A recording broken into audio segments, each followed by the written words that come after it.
Thank you for joining us for another Mission in Focus webinar, where the CIS Institute will highlight the work of innovative Catholic fiduciaries and the institutions that they govern.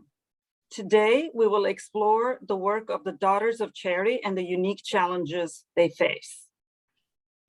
My name is Zela Astarjian, and I'm Managing Director at Catholic Investment Services. Enormous thanks to our accomplished panelists, whom you will meet shortly. And thank you, Kathleen, Bissa, for manning the PowerPoint presentation today. Very much appreciated. Today's format will be conversational, and we're going to share a lot of pictures. And there's going to be time for audience questions after the formal part of this program. So please use the Q&A feature on your Zoom screen to submit a question. Our audience is muted, and this program is being recorded, and it's going to be available for replay on our CIS Institute website and in podcast format called Sustainable Grace. And we will be sending this recording to all webinar registrants. Catholic Investment Services was founded by some of the investment industry's most respected leaders to address the investment challenges faced by Catholic organizations. We're a Catholic nonprofit providing investment solutions for other Catholic nonprofits and their investment consultants. And we now manage over $1 billion in assets in 4 different strategies. I wanted to share a few biographical highlights for today's speakers. First off, Sister Mary Louise Stubbs, Executive Director, has been a Daughter of Charity of St. Vincent de Paul in a variety of ministries, and which this organization serves people and communities struggling with the issues of poverty, as you know.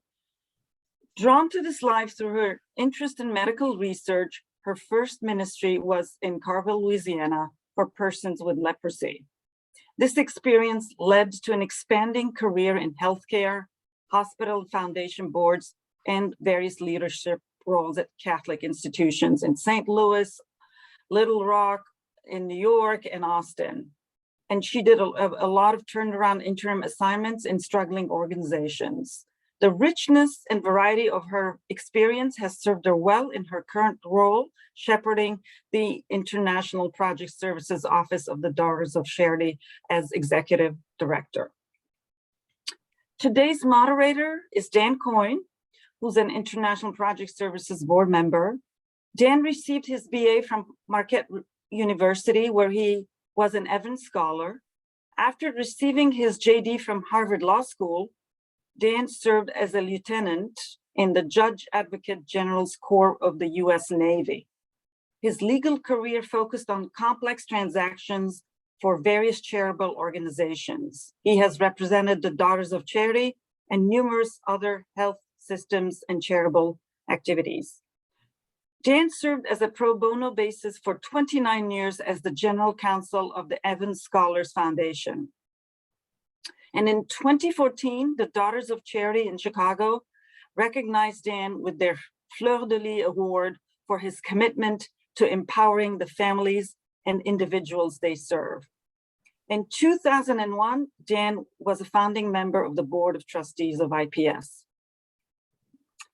Last but not least, Kathleen Bissa has a long tenure of serving in nonprofit organizations in Washington, D.C., Florida, and Michigan. Her grant writing, fundraising, and management experience has been in affordable housing, special needs, healthcare, and social services agencies. All of these roles have prepared her for the wide variety of projects that come through the Daughters of Charity International Project Services. So before we begin our program and turn to Dan Coyne, our moderator, please join us in a short reflection and prayer. Sister Mary Louise. Let us take just a moment of silence and focus, let other things float out of our heads. Dear Lord, we know that the wellness of the entire world is only as strong as the health of our most impoverished members. We've noticed that the world seems smaller every day as we become more interdependent. Therefore, it makes sense that investing in people is the most effective way to change the world for better for all of us. Investing in people to help them move beyond poverty and pain is how we are called to live the gospel message and to put our faith into reality. We can do this through both decreasing human suffering today and by increasing human potential for tomorrow. We ask your blessing, Lord, on doing this well, because together we can change lives and our mutual futures. Amen. Thank you, Sister Mary Louise. Can you, in a few words, explain to us exactly who are the Daughters of Charity St. Vincent de Paul and how you individually got involved with them? Well, we're Catholic sisters. We were founded in 1633 by Saints Louise de Marillac and Vincent de Paul. We began in Paris, France, and that remains our headquarters, Paris, today for the international community. Every sister is vowed to the service of persons who are impoverished and work with populations that are impoverished. And everything we do flows from that vow of service. That is the reason for our existence. Currently, we serve in 96 countries, many of which are very low resourced, war-torn, developing, coming up and down in their ability to be able to support the needs within those countries. Also, most of our sisters are indigenous to their regions. That makes them, because they're culturally embedded, that makes them able to better understand the culture, the systems, the languages, the laws, everything that you need to be able to be effective in a given neighborhood. Because as you know, all things are basically local, and that local tie is critical. We do grow up in additional countries fairly frequently, because as we respond to needs in a country, women from that country will gradually come and become Daughters of Charity and therefore become established. And then those women may go on to another country and help get it established there. So we continue to grow and change. Well, how did I get involved? Well, let's see. I did, when I was a teenager, feel the pull of God and checked out several organizations, and it was the courage and audaciousness of this community that drew me. The service of the most abandoned and impoverished, their desire to run toward danger, not away from it, that really pulled me. And I was extremely interested in doing community health, contagious disease management.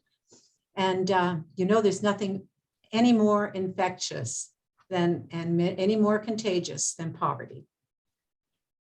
Thank you, Mary Louise. Now, Kathleen, can you explain to us what is International Project Services, IPS? Can you tell us what it is?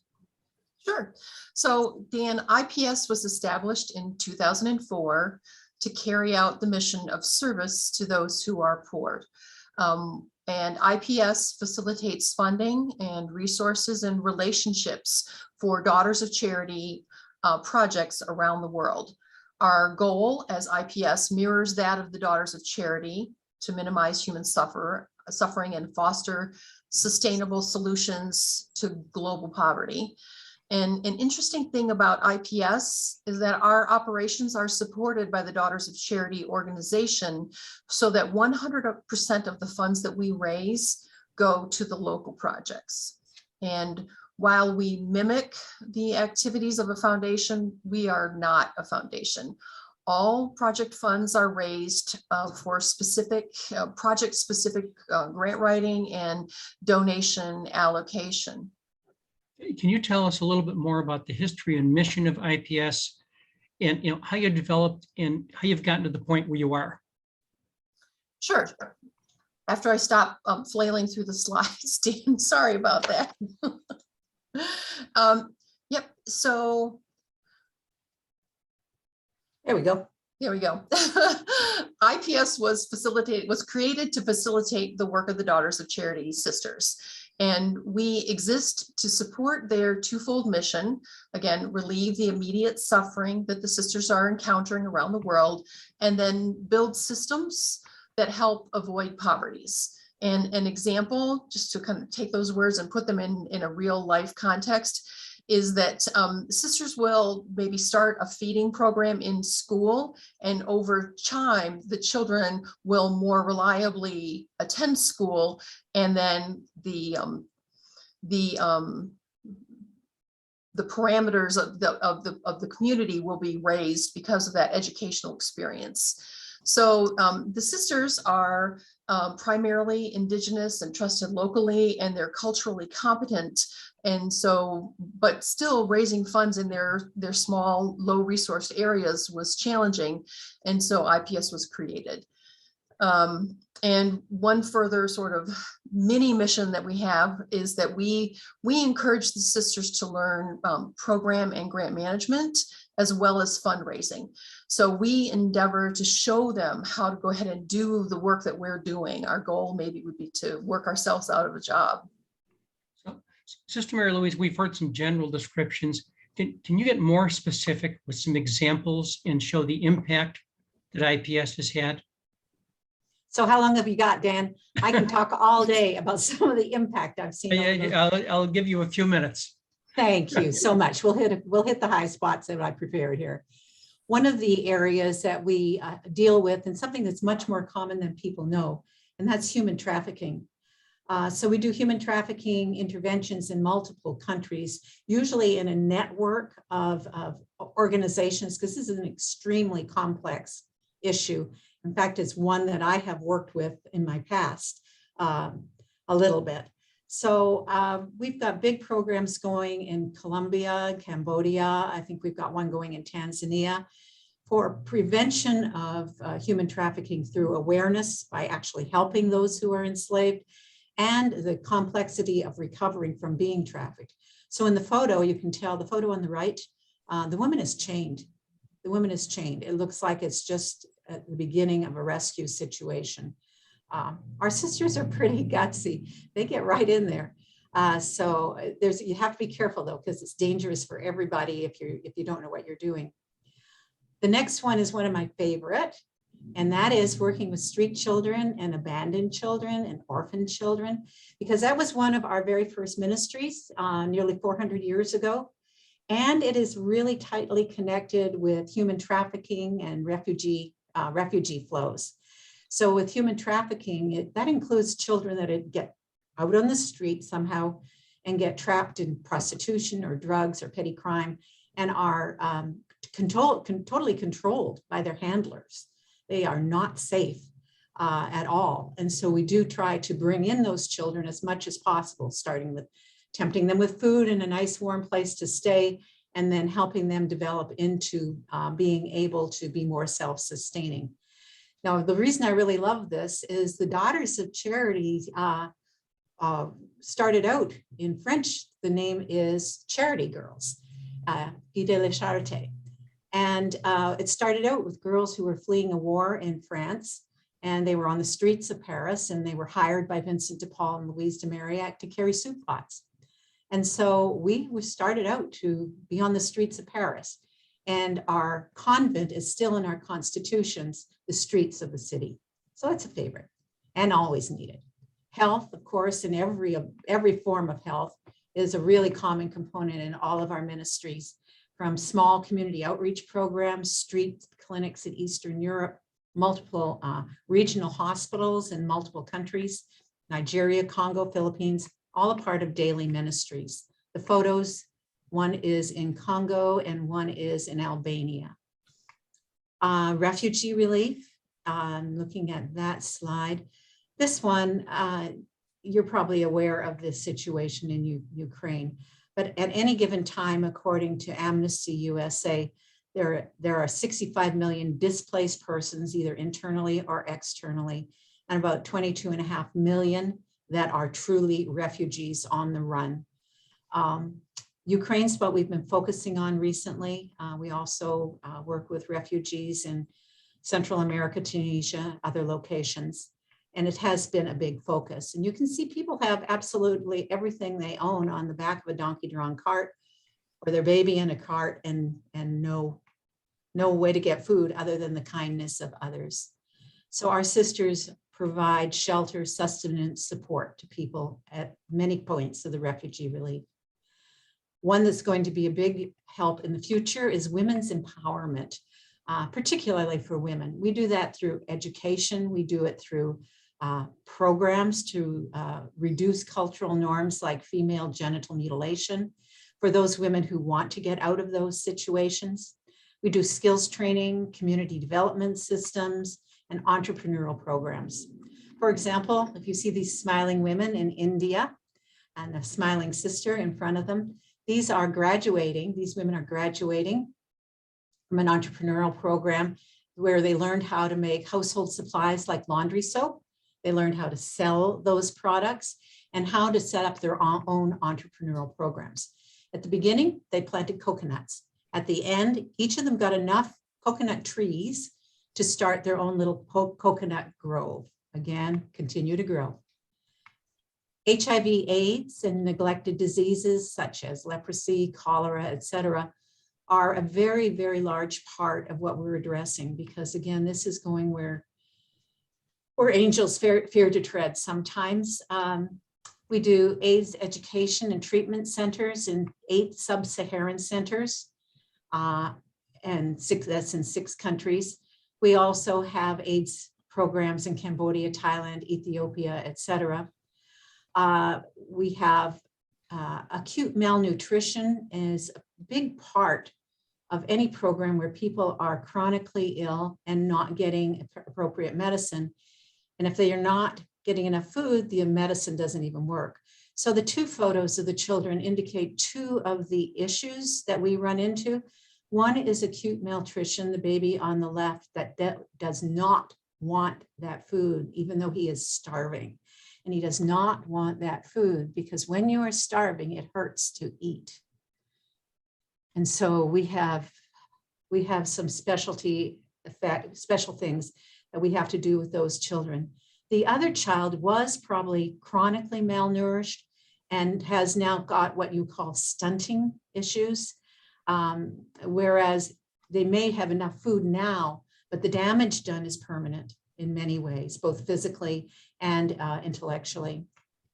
One of the things we've been able to do with our AIDS programs for those mothers, women who are pregnant, who have AIDS, get appropriate treatment. And instead of having 60% of those babies born with HIV going into AIDS, we had over the past 3 years out of those 8 centers, 0% of our women who in the program had transmitted the disease to their children. That's absolutely amazing. It is absolutely amazing. I had to double check with the sisters when I met with them. Of course, we do education. That's where you frequently see sisters. And we do education from kindergartens in Asia and Africa to trading centers and schools in South America, Congo. And that gives people a good start at life. The next thing that we are really focusing on, or one of the things we're currently focusing on, yes, that is a donkey, that is a dirty stream, and those are children getting the water out of that stream. You know, basic water and sanitation is an expectation in our country. But in remote areas of the globe, there are many areas that don't have access to clean water, and toilets are primitive, to say the least. So we are currently working with several collaborators that we'll talk about, and are doing projects in Mexico, Ethiopia, Nigeria, Burkina Faso. Multiple locations and sister sites are getting clean water access through wells and everything it takes to get the water from the well to the people. And working with the people to learn how to maintain those systems, to repair those systems, to benefit from the resources. So it becomes an entire village or area project with water. So that's enough. I can keep talking, Dan, but you better cut me off here. The water and sanitation, they are taught and they actually do the maintenance and keep them operating. Yes, yes. And that gives them jobs. And it keeps everything going. And they can use the water. So they gradually learn that, you know, there's another way of living. They can maintain water. If you don't do the maintenance and don't get the people involved and there's no community benefit, no matter what good system you put in, it crashes. Where we've got the little smiley face water tank, they had a water system and it crashed because it wasn't maintained. That's great. Now, Kathleen, what really sets the Daughters in IPS apart from other relief and development organizations? You've got a wide range, but what makes you so unique?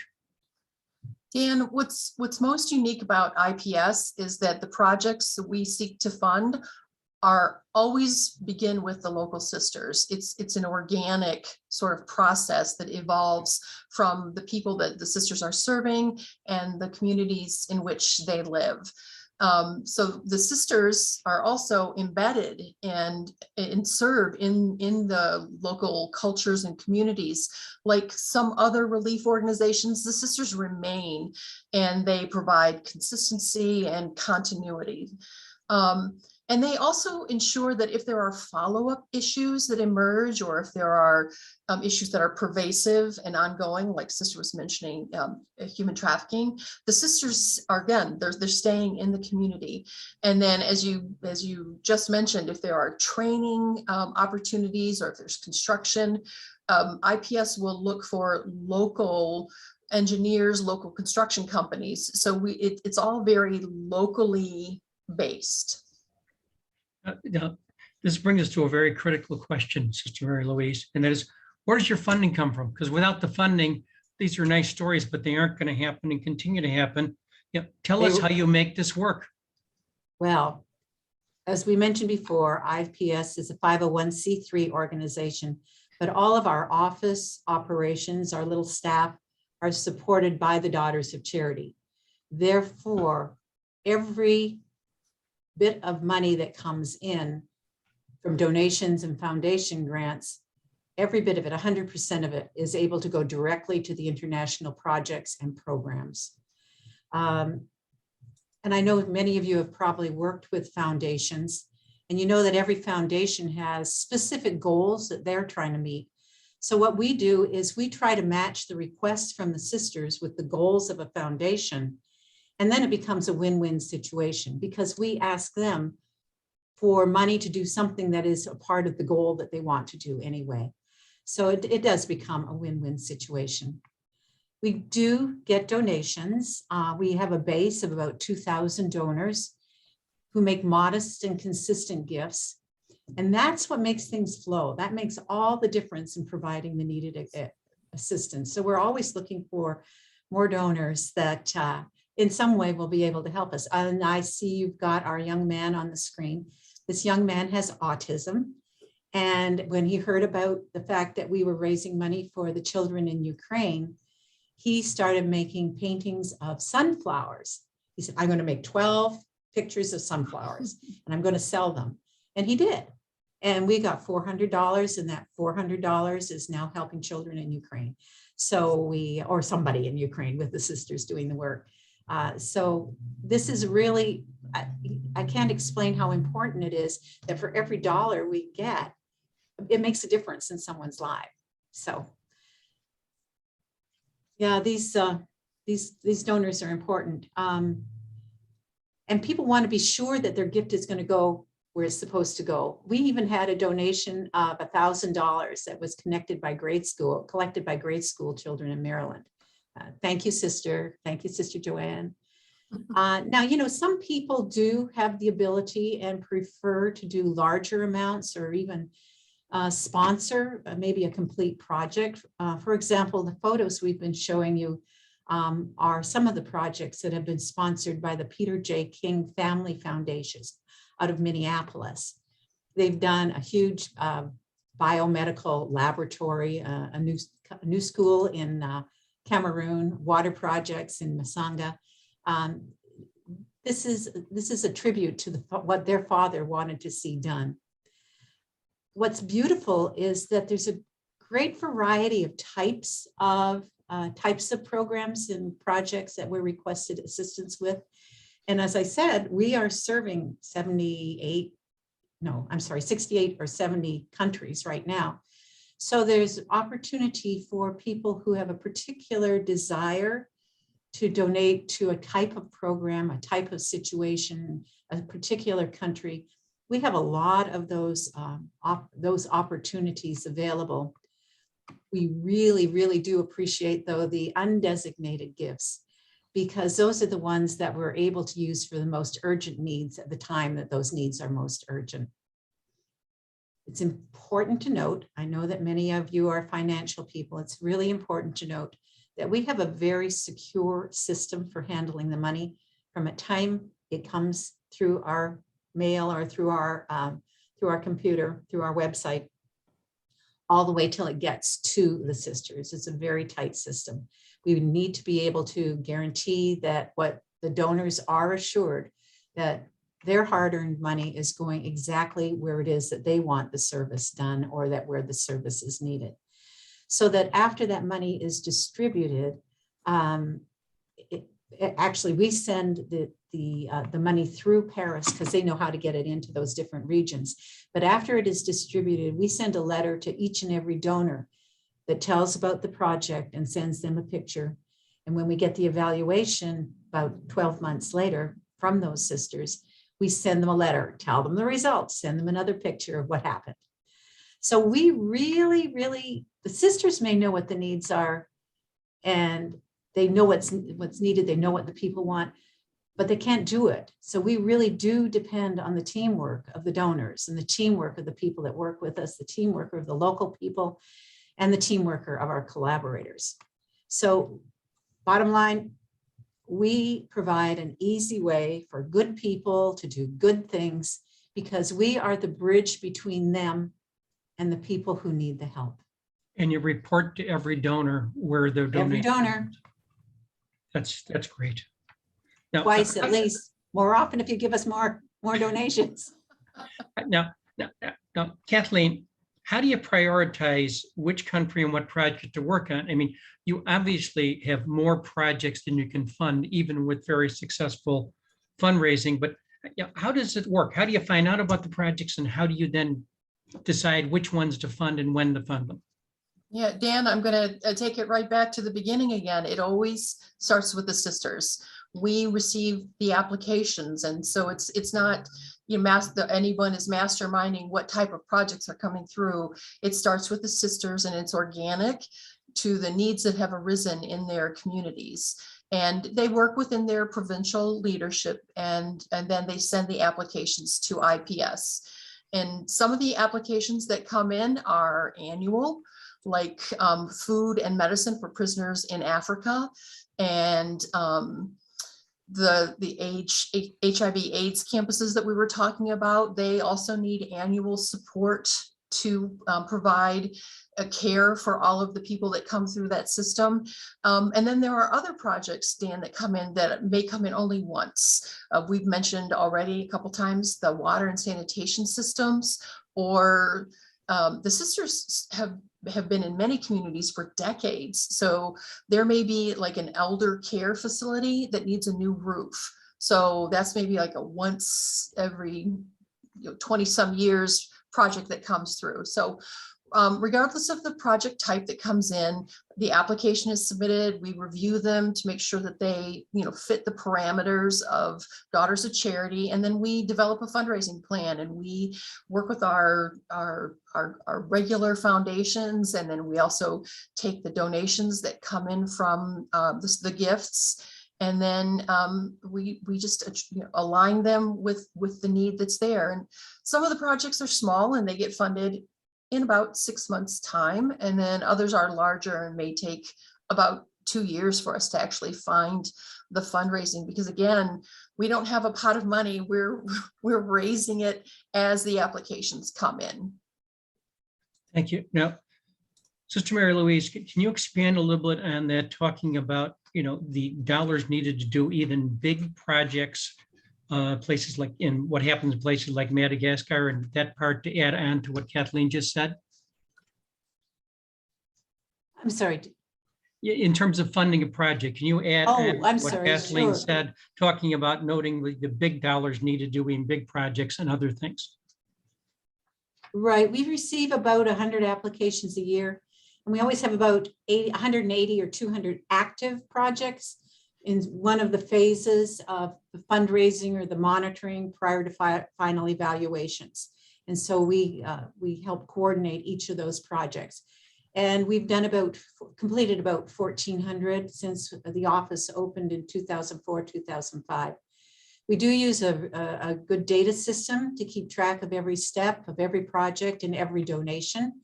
We're currently using Brummel Camp Company's Akoya Go system and are expanding the use of that as we speak.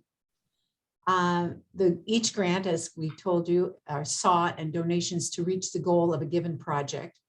And then 5 or 6 times a year, we gather the money that we've been able to get to be able to complete or move a project along. And for about 20, 30 projects, and transfer that money to the central accounting department in Paris. And they distribute to the regional treasurers who then get them to the local sisters. It takes 48 to 72 hours to go from our office, from our wire to the sisters in the local areas. One thing that's really important to remember is that $1 in the United States goes an awful lot further in some of these really remote areas. So the money needed to do even a big project is not surprisingly large. It's actually surprisingly small.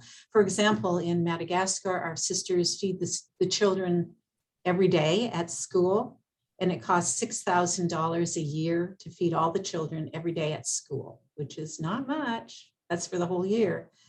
And a large project like putting in a water system, we're putting one in Burkina Faso, or we're trying to get funding to put one in Burkina Faso right now. And everything from digging the well to putting in the towers, the pumps, the pipes, and access point will cost about $100,000. And when we put in one that's in process in Nigeria was about the same. And we were able to find a sponsor for that. Thank you very much. And that is going to serve an entire series of villages. And then once each project is completed, is formally evaluated by the sisters. We use that to do out our reports to foundations and people, and we use it to help plan future activities. You're very thorough in your record keeping and your reporting. Thank you. Yeah, that's Hard great. work. Yeah. Now, Kathleen, can you briefly tell us how the local community is involved and what are their benefits?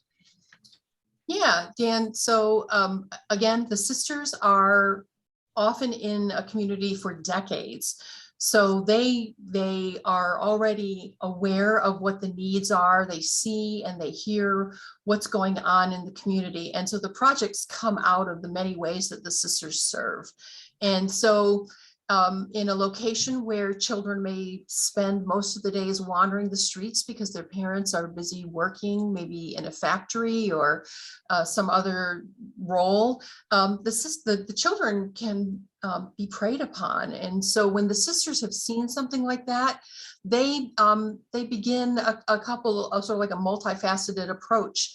They will bring bread and feed the children, and then that will evolve into maybe a daycare center, and then that can evolve into a school. So that's how the local community sort of their needs are addressed. And then there are other times when the sisters will convene like a community discussion to talk about what's needed. Again, the instances of the water and sanitation projects, that may not be something that the community naturally understands. So the sisters will begin to have local meetings and talk about the benefits of having clean water and sanitation practices and hygiene practices. So, and then the community, they can start to experience, reduced exposure to diseases, increased safety for women and children, increased education opportunities to the children who don't have to walk miles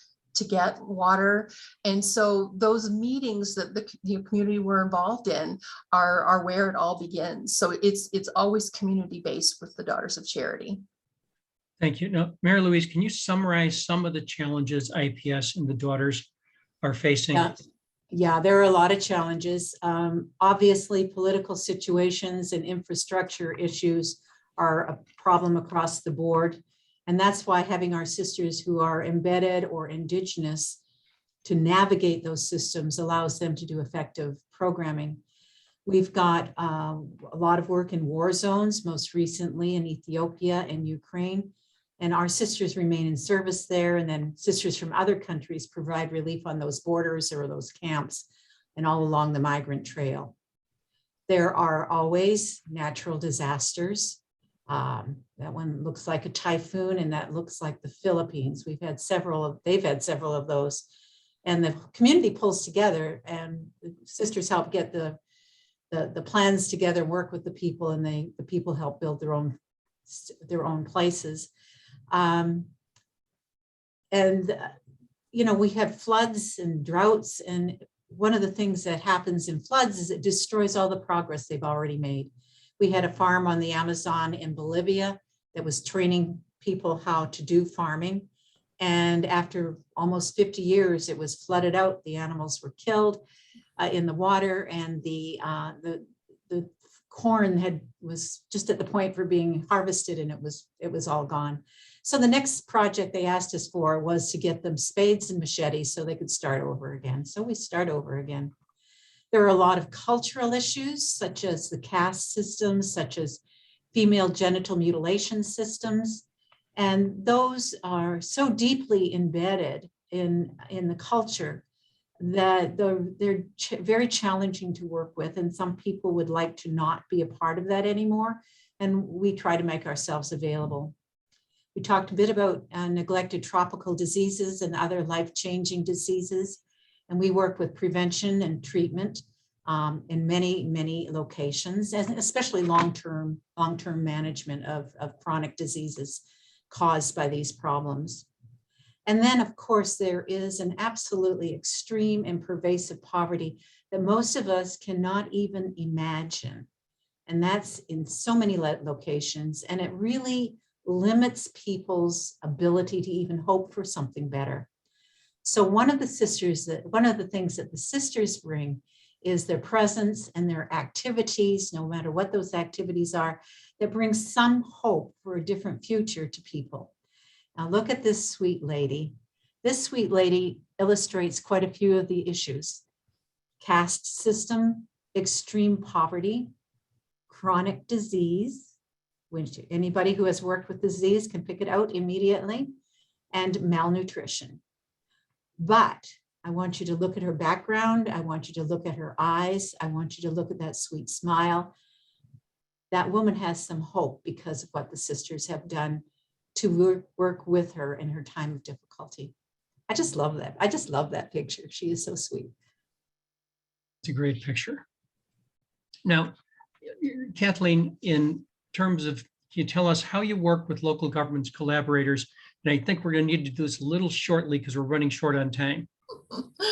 Yep. So Dan, simply put, the sisters do work with local governments, and sometimes they can even bring in projects that the local government, the local area couldn't afford. And so the sisters will also collaborate with other congregations and work together to combat major issues like female genital mutilation, human trafficking, etc. We also work with collaborators like water engineers for the Americas and Africa. I've got pictures here of the engineers that go to the location.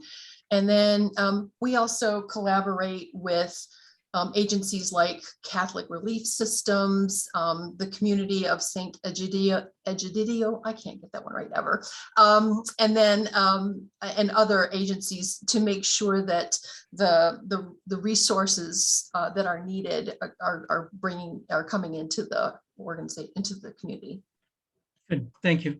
Mm-hmm. Now, Mary Louise, as we're coming to the completion of what we're talking about with our presentation, what do you want our listeners to remember most about IPS? I mean, recently Pope Francis said, and I quote, "Our life spreads light when it is given in service.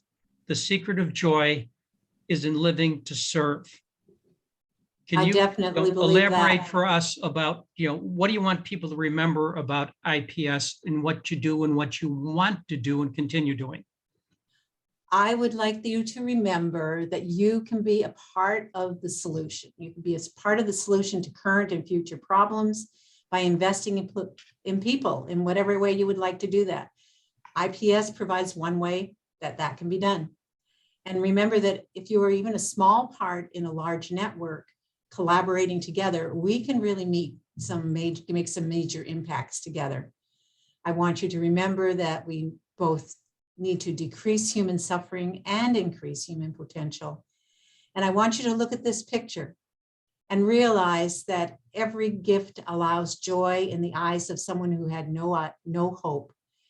And that each one of us, you and I, can be a part of the solution, because every dollar received is just as important as the spoonful of food that's going in that woman's mouth and the joy on the sister's face as she does it.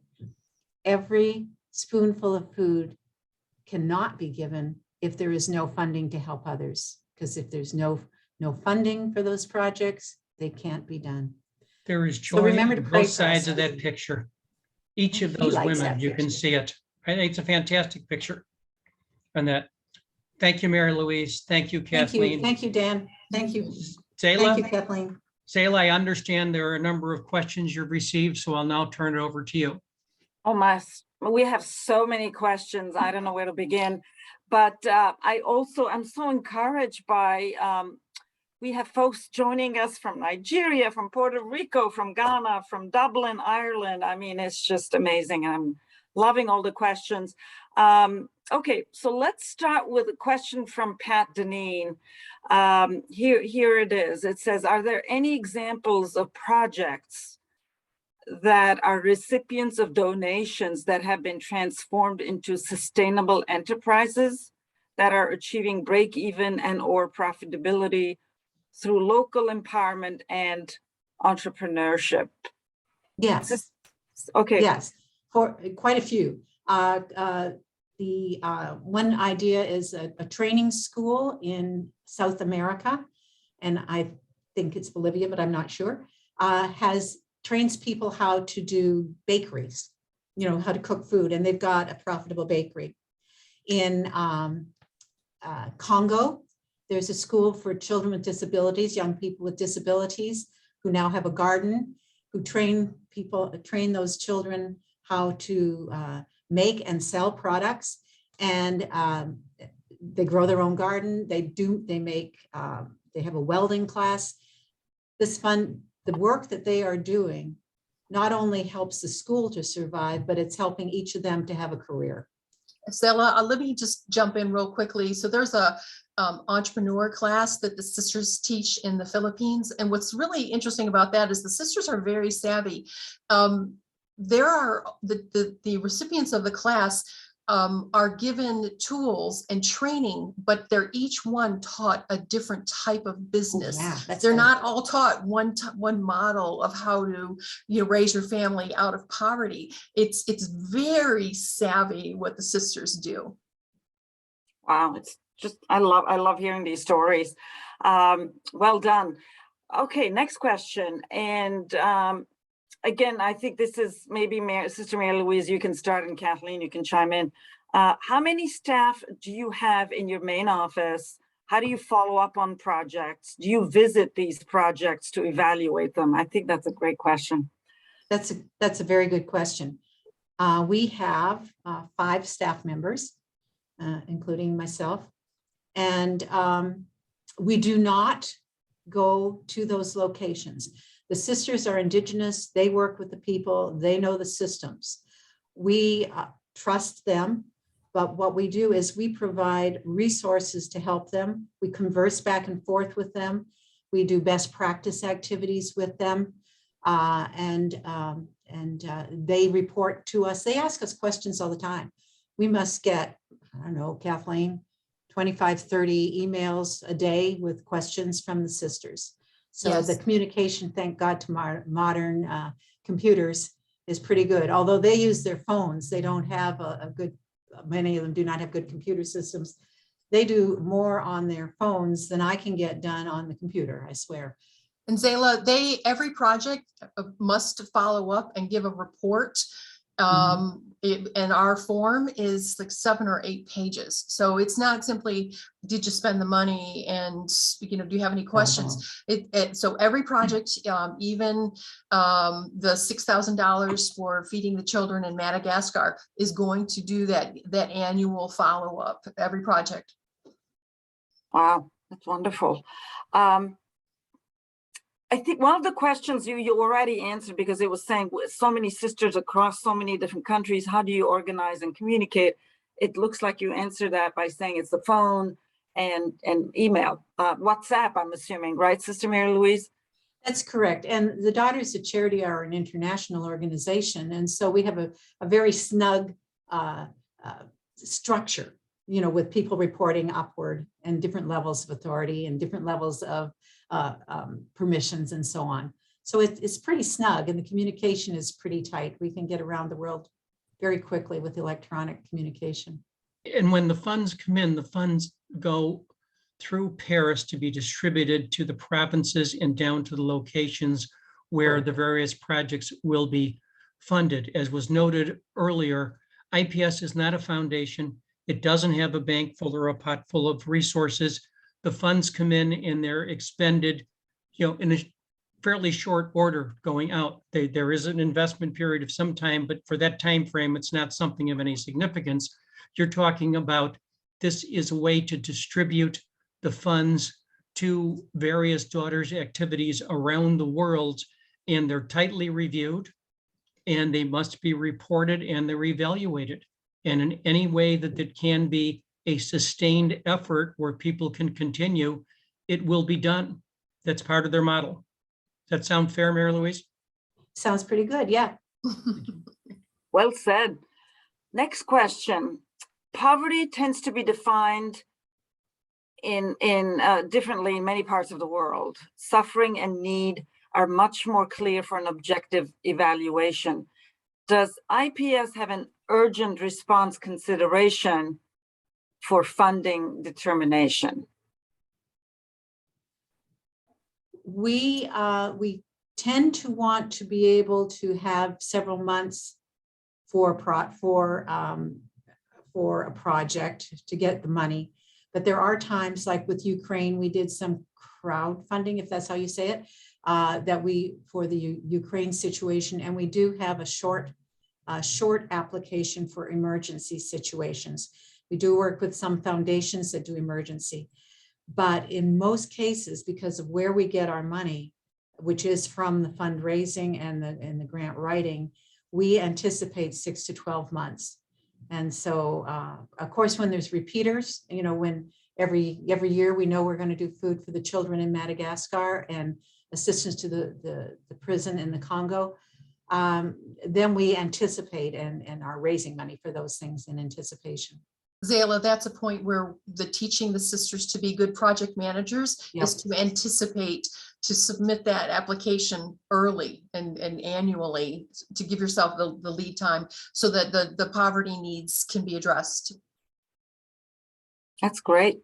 And another thing, Zela, in that area, in training the sisters a little bit on how to do this, many of them now have their own little development departments or development sisters who are really good at it. So many of those countries are learning how to have money available for emergent situations.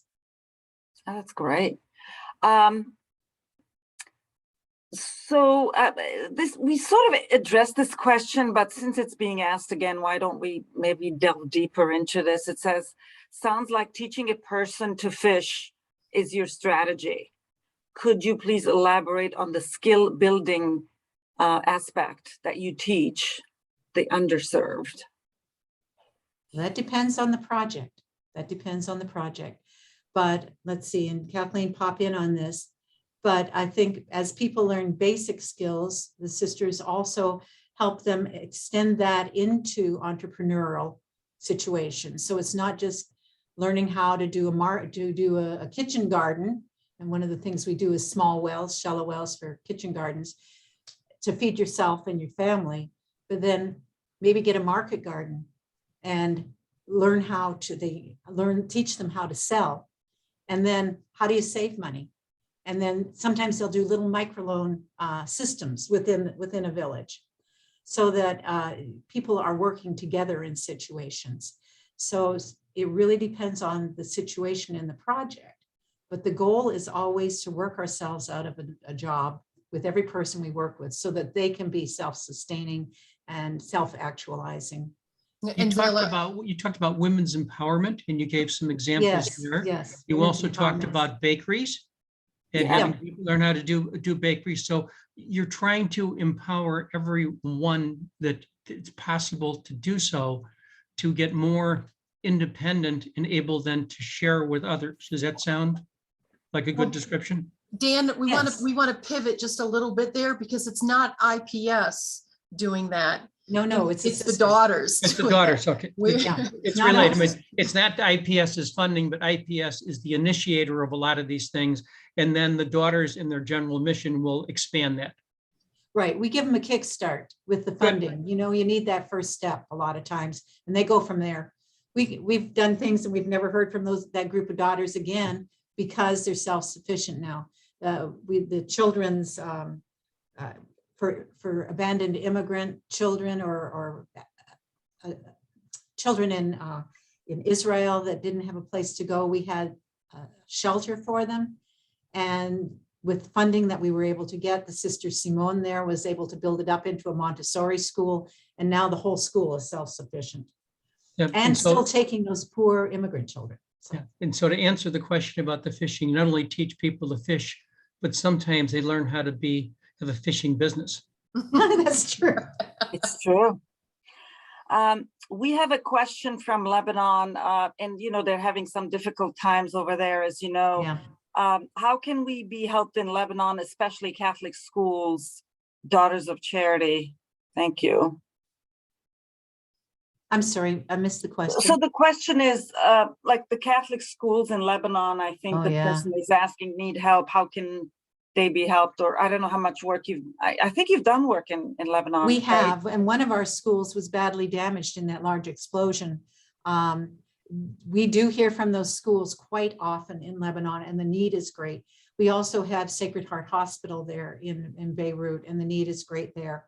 So they ask us fairly frequently for assistance. And we do what we can. But Yeah. the need is greater than our ability most of the time. So I would say we probably have about 90 active applications right now, and schools are probably 10%. Easily 10% of the funds that are being raised are for schools all around the world. Schools in Ethiopia need support, and schools in Colombia and Venezuela need support. So it's everywhere, and certainly we see this quite often. It's like, oh, it's really challenging where we are. We need your assistance, and we say, absolutely, we're here to help everybody. Can you describe to us what happens when you turn down a project and where it goes from there? Question. That's a good question. There are times when we have to turn down a project because it's way too large, or they've requested something that is outside of our parameters. We only work with ministries, not directly with the sisters. And we try to let them know right away so that they aren't anticipating, they aren't waiting for us to do something. So we have our parameters that we can accomplish with only 5 staff members, of course, and with a limited amount of money. But we do work with those sisters to see if we can get them into awareness of other places to get funding. So, for example, we had a request come in the other day, and it was from the sisters, and they needed some help in their housing situation. And I said, oh, no, sister, you got the wrong office. You need to call Sister Teresa, and here's how you get her, and she'll help you. So we do that, but we just try to communicate as much as possible. And we don't turn many down because we try to make sure that people know what those parameters are, and if it's at all possible, we'll have them break it up into smaller projects. If it's too big, we'll find them other resources. We do our best to help them, even if we can't provide funding. frequently those will come back to us maybe a year later and they've revised the question, Yes. they've revised the project. And so I just noticed that there was a water project that the application came in 2019, but it wasn't fully, they didn't send a full application. And yet now in December, we had received the full application. So it's that relationship that we just keep working with the sisters. Sounds good.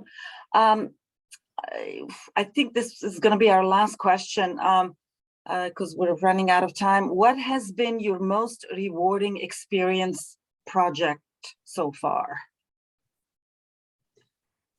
Well, I don't know which project, because each one of them is special as we work with it. But for me, the most rewarding thing has been getting to know the sisters as individual sisters, even if they're 12 hours around the other side of the world, in getting to know their ministries, in getting to be a part. I mean, I, at one point in my life, wanted to do mission work out of country and was not able to. And I feel like I am there beside them as they are doing their work. So I think getting to really feel like we're all one big family is the most rewarding thing. I feel like I am in so many countries at one time, and I know that we develop personal relationships. Kathleen, how about you? You're new. You're pretty new at this. What do you think? Pretty new. I would have to say that we as a team were astounded by the tidal wave of love that came in from just an email. When the Ukraine conflict began, we sent an email, and it was our first, crowdfunding activity. And the gifts that came in, it was so substantial that actually PayPal suspended our account because they thought we were fraudulent. And we have been able to send hundreds of thousands of dollars directly through Paris to the sisters in the Ukraine. And it was from an email to our email list and our partners at Ascension Health System. They sent the email out, and that was just a beautiful experience of love. And everybody who got an email sent it out to their group. Right. It was amazing. It was amazing. Yeah. That's unbelievable. Thank you for everything you do. Thanks again for this great panel. This, I think, has been a valuable program. I think we've all learned a ton. There's going to be a quick audience survey feedback right after you hang up from this call. It's very quick, so please take 2 minutes to fill it out. We would really appreciate it. Thank you for joining us again, and please be healthy and safe. Have a great day. Bye-bye. Thank you, everyone. Zela. Thank Thank you. Dan.